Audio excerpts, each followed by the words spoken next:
Dalam video kali ini, mari kita sama-sama cari tahu tentang seashell, alias kerang laut.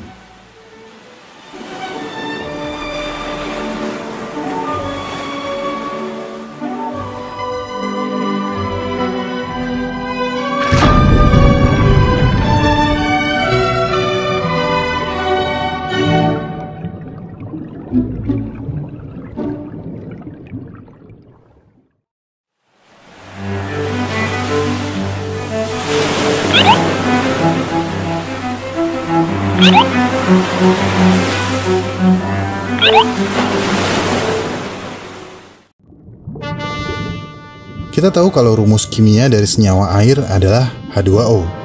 Ini berarti air adalah kombinasi dari dua bahan kimia, yaitu hidrogen dan oksigen.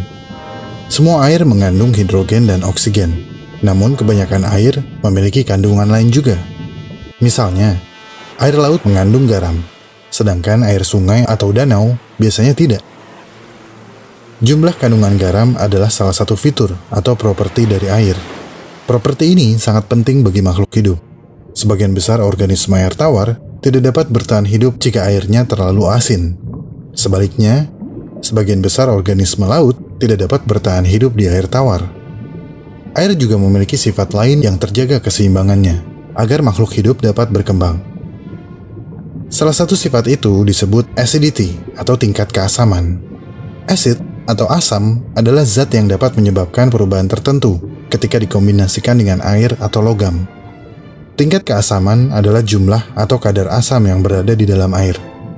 Contohnya, jus lemon dan vinegar atau cuka adalah contoh minuman yang mengandung asam. Asam yang terkandung dalam jus lemon inilah yang membuatnya terasa asam. Nah, asam dapat menyebabkan reaksi kimia ketika menyentuh logam, batu, atau permukaan lainnya. Reaksi kimianya beraneka ragam. Ada yang menggerogoti, melarutkan, atau merusak. Keasaman suatu zat diukur dengan menggunakan skala pH. Suatu zat dengan pH 7 dianggap netral. Asam memiliki pH kurang dari 7. Segala sesuatu dengan pH lebih tinggi dari 7 disebut basa. Air laut memiliki pH sekitar 8. Itu berarti air laut cukup netral dan sedikit basa. Namun dalam 100 hingga 200 tahun terakhir, para ilmuwan telah mengamati bahwa air laut telah menjadi 30% lebih asam. Mengapa ini bisa terjadi? Ya, sebagian besar karena aktivitas manusia, seperti asap dari knalpot kendaraan dan kegiatan industri yang melepaskan gas karbon dioksida ke udara. Bumi memang dipenuhi oleh karbon, bahkan tanaman butuh karbon untuk bertahan hidup, dan binatang memakan tanaman untuk mendapatkan karbon.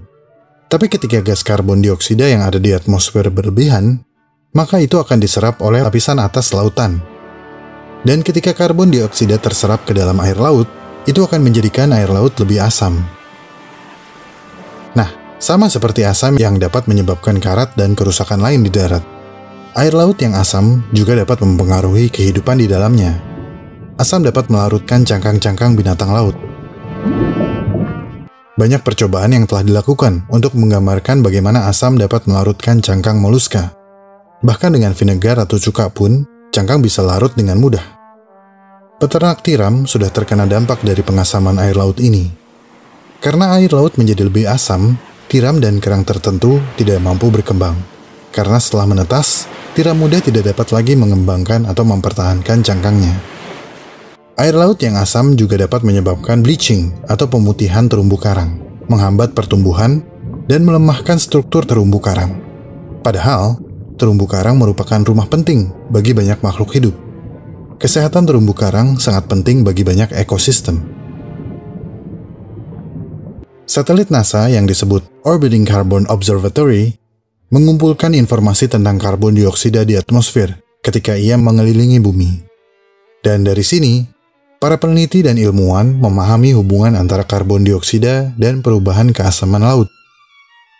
Sebuah studi baru menemukan bahwa botol air plastik yang terendam selama 3 minggu di laut mengandung lebih banyak bakteri merugikan daripada bakteri yang berada di air laut, menciptakan kondisi yang memperparah pengasaman laut.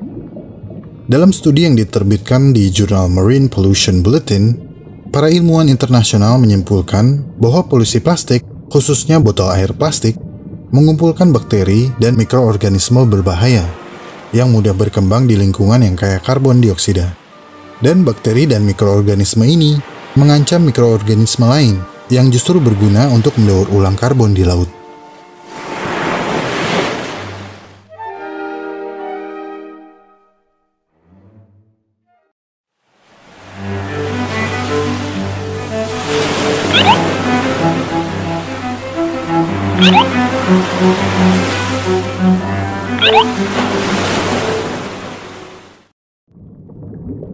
Suka emosi kalau ngomongin sampah plastik. Sebagai organisme yang terbilang noob di bumi, harusnya kita hormat dan tabik kepada pendahulu kita. Kalau kamu bisa bilang numpang-numpang sebelum kencing di pohon, kamu harusnya juga bisa takut akan dampak buang sampah sembarangan. Saya sih ngeri untuk ngasih tahu yang punya knalpot bising dan berasap.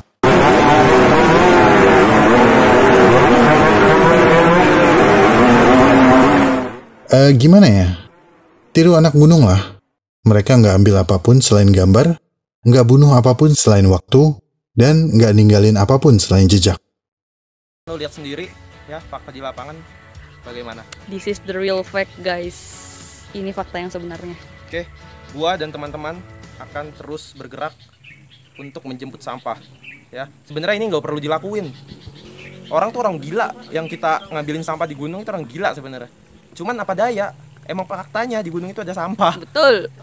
33 kilo, bukan 3,3 kilo, tapi 33 kilo sampah yang ada di jalur, yang ada di sepanjang jalur dan di pos-pos pendakian. Ya. Oke, terima kasih. Assalamualaikum warahmatullahi wabarakatuh. Enggak juga ya. Intinya, dengan menahan diri untuk tidak membuang sampah dan polusi lain, berarti kamu sudah menghormati bumi yang kamu tempati. Dari Seychelles, kita belajar kalau tidak selamanya kamu harus membawa pulang sesuatu untuk dipajang. Ada kalanya, sesuatu yang sangat berkesan cukup disimpan sebagai kenangan dalam ingatan.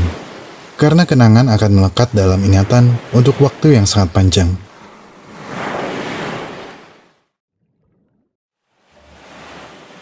Oke, sebelumnya saya minta maaf sebesar-besarnya karena telah berburuk sangka kepada teman-teman yang menulis komentar dan bertanya, dari mana asal cangkang kelomang? Saya tidak langsung jawab karena saya pikir teman-teman sedang bercanda atau sarkas. Karena saya merasa itu adalah pengetahuan umum. Dan meskipun dalam video kelomang juga ada bagian yang menjelaskan dari mana kelomang mendapatkan cangkangnya, mungkin memang tidak semua orang tahu dari mana asal cangkang kelomang. Dan penjelasan di video mungkin terlalu cepat dan sedikit, sehingga tidak meresap. Semoga dalam video ini teman-teman bisa mendapatkan kejelasan.